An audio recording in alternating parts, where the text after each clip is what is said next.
Stage 14, balik ahunin, pabor sa mga climber.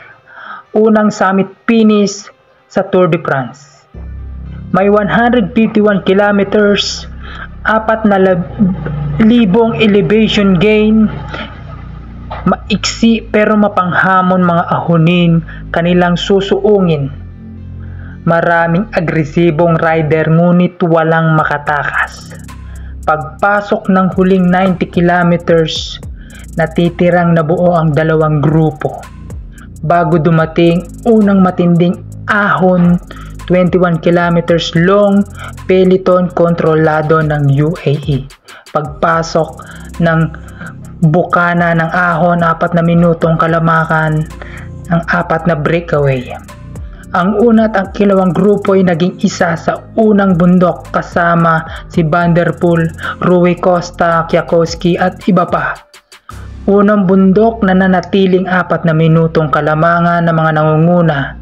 Ikalawang ahunin, may 4 na kilometrong nalalabi, may 7% average na tarik. Mga nangunguna naging 3 minutong kalamangan versus peloton. Kalahatian ng ahon, unti-unting naubos ang mga nasa unahan. Mga natira 5. Mga pangalang nasa magandang posisyon sa mundo ng cycling. Huling ahon na natili ang 5 sa harap. 1 minuto 20 segundong kalamangan mula sa main group. Huling ahon 10 kilometro na may 8% average. Sa unang 3 kilometro ay matarik. Binhili umatake kasama si David Gaudu. 7 kilometro, Adam Yates umatake. At sa ika-4 na kilometro, si Poggi sumunod. Ang plano ay maging maganda para sa UAE team at kay Pogacar. Rodriguez sumunod. Remco, Jonas sumunod. Ngunit mga hindi nagtagumpay. Sa huling 4 na kilometro, Pogacar umatake. Remco kumalas, Jonas umatake, Pogacar na panatili niya ang pangunguna hanggang sa matapos ang yugto ng 14. Naging para sa kanya at naging pabor sa UAE team ang 14 na yugtong ito. Kung umabot ka sa parting ito, ako'y nagpapasalamat. Siyempre sa iyo, please consider to like and follow. Subscribe nyo rin ako sa YouTube channel. Kita-kits tayo bukas. Peace.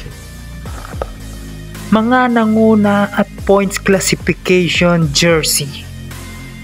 Best combative rider Binhili ng EF Education, Easy Pose. Siyempre, stage winner natin na si Tadej Pogacar. Ang pinakabata natin, Best Young Rider na white jersey wearer, Remco Evenepoel na nanatili. KOM points classification, Tadej Pogacar. Sprint points, Biniam Girmay. At sa team classification, napanatili naman ng UAE team ang kanilang pangunguna bilang ng number 1 team classification. Please consider to follow, like, subscribe nyo ako sa YouTube channel. Thank you. Kita-kits tayo ulit bukas. Peace.